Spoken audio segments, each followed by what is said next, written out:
So if we can develop a market through government intervention, where the government regulates, saying you have to buy a pollution permit. That's the first step. You create that demand or the need for the particular market. From there, you set up the market. What are the mechanisms, the market mechanisms that we need to trade? You need a place to trade. Chicago Stock Exchange, or the Climate Exchange, or the whatever it's called, Carbon Exchange. So governments can help solve this problems of market failure a number of ways. Not necessarily offering these things, but providing the infrastructure so that the private market can produce these things through supply and demand. When you allow that to fluctuate, there is no waste. You wind up with the marginal cost equals the price, and you've got a more efficient situation. Any questions?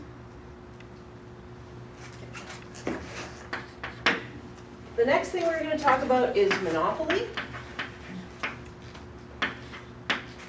And this is a situation where we have one seller and many buyers.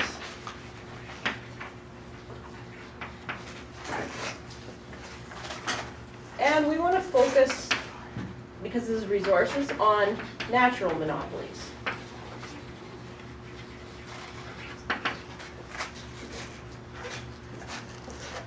Anybody know how you define a natural monopoly? Someone that has an advantage over other competitors? Nope. Or the bigger you are, the lower your economies of scale get. That's true, yeah, but more? The costs to enter the market are inhibitive. Yep. And what does that lead to? The nature of the good is like such that it makes sense that only one person provide it. Yeah. All those things are true. Other people can't enter the market, and the nature of the good is such that there is only room in the market for one person, right? Give me some examples in Saskatchewan of natural monopolies. Or anywhere in Canada, for that matter. Something like SaskPower. SaskPower? And what about chemical? About what? Chemical. Chemicals? Chemical. Oh, Cameco. Or not? No, No. no, not Cameco. There's many mining companies. Yeah. What else? So services? Not phone services anymore. It used to be like that. We used to have one service. You had a phone stuck to your wall. You guys were probably not even born then, no? Okay, you had one phone stuck to your wall. You rented it from the company, and that was that. Now you can get phone service from TELUS, from SaskTel, from Kudo, whatever, Fido, Kudo, like lots of places.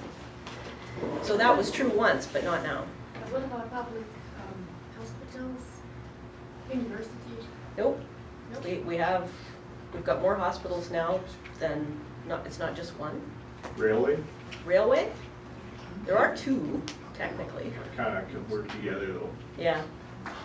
Yeah, the railway is closer because to lay the infrastructure, you're not going to have two sets of tracks where you can take, WestJet rail and Air Canada rail and whatever. Bus. Bus? No, we can fit more bus companies. Sask Energy, Yep. SGI. Yeah, see, SGI shouldn't be in this list because SGI The government. is, they're playing in a market that they shouldn't be because they should regulate insurance because the marginal cost and the marginal revenue are, I don't know, I think they're a little bit out of whack. Well, let's take SaskPower, this is a good example. Or Sask Energy. So we have power in the province. Where does it come from?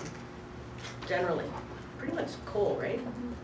Even our clean energy is kind of dirty because to get the turbines and everything, you need the coal to run the plants. So we have one deliverer of power in the province, particularly in the north, because we have a very small market. We don't have room. Canada or Saskatchewan is fewer than a million people, or maybe we just bumped over. To have two companies, the cost would be prohibitively high. So we like to avoid monopolies because in a monopolistic situation, here's the demand curve. But because we have one company, the company can decide how much to supply, right? So it's not like the market where you've got your regular supply curve or marginal cost.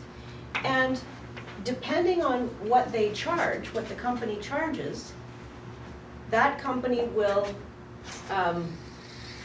set the price.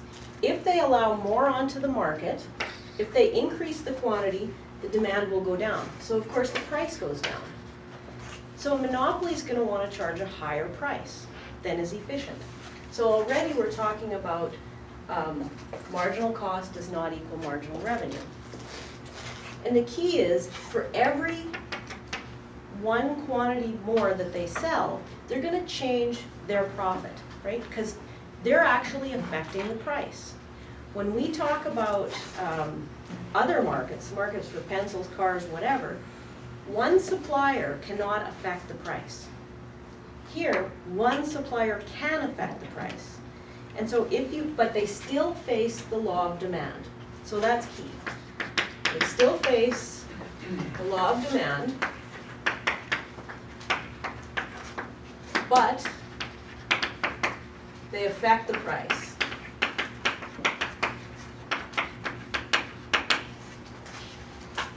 And so we wind up with a marginal revenue curve here. Now, with a monopoly, the marginal cost, we typically have marginal cost equals marginal revenue. We're here for perfectly competitive market. In the monopoly, it's marginal revenue equals marginal cost. So that's this point here, and that's how they set the quantity.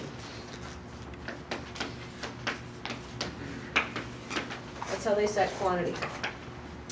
What's the price they charge? For this quantity, what are people willing to pay? You read that off the demand curve. So there's the price. Okay? So if we call this PM, the price of the monopolist, and QM for the quantity of the monopolist, you can see that if this were equilibrium, price is higher and the quantity is lower. And that's because they still need to maximize their profit. They still face this law of demand, right? If they charged a price up here, their revenue is going to be very small. They're not going to maximize their profit because the quantity will go way down. People will find something else, a substitute if they can or whatever. So to maximize their profit, they want to charge a higher price, but not too much lower of a quantity. Okay? So this is why it's inefficient. Marginal revenue equals marginal cost. Marginal cost doesn't equal price. So in this case, with the monopoly, the market failure comes from the price being too high.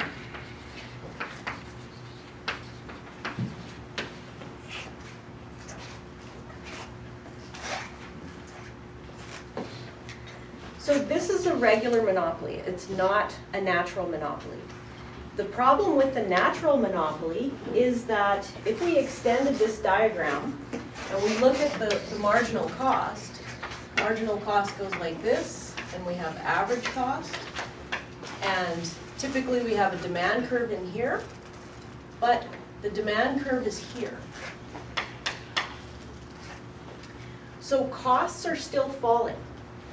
That means that to expand the market to serve 2 million people maybe for Sask Energy or Sask Power, we would be on this upward part of the marginal cost curve. Costs are still falling, and with the demand curve here and a marginal revenue curve, that puts us on this downward part of the supply curve. Which one is marginal revenue gap? Well, this is demand. This is marginal cost. Oh, sorry, average cost. We didn't talk about that yet. So the problem is the market is so small that we still need economies of scale. A company can increase the economies of scale by expanding the market. The market is just too small to do that. So we wind up at this point where we have government regulation, so this is a government intervention, to set prices. Last year was it, or I don't know, practically every year it happens, that SaskPower and Sask Energy have to ask the government for permission to increase the price or increase the rates. Private companies don't typically do that. In this case, they do that because they're a natural monopoly. It means that there's not enough people in the market to serve that one company. And when you don't have competition, they can fool around with the price, right? And get it higher than what we would consider efficient in a situation where you had many producers.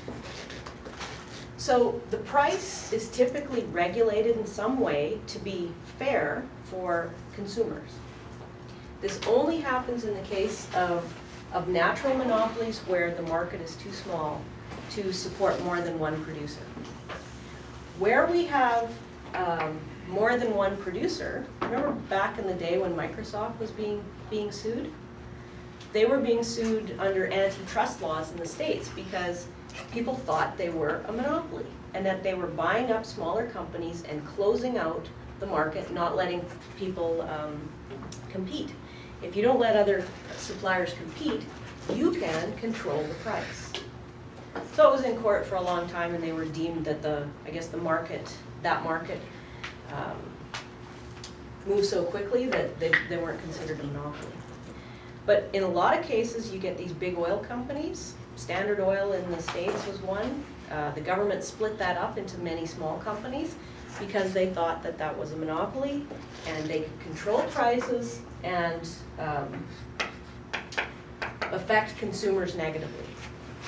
If you look, we can dissect this and look at the consumer surplus versus the consumer surplus that society would have under a perfectly competitive situation. So we're actually giving up this amount. This is the producer surplus that we give up. This is the consumer surplus we give up. But this is the amount that the monopolist gains. Okay? So we could take this apart and look at consumer surplus, producer surplus, who gains what and why. And you'll see the monopolist benefits, the consumers do not benefit, and that's the reason we have market failure. Price is higher than the marginal cost. Okay, any questions? So for your outline assignment, I want you to, for an example, don't use SaskPower and Sask Energy, use your own examples. Otherwise, if I tell you something, you tell it back to me, that's not learning, so that's good memory, I guess. Okay, so no questions about monopoly? Okay, move on.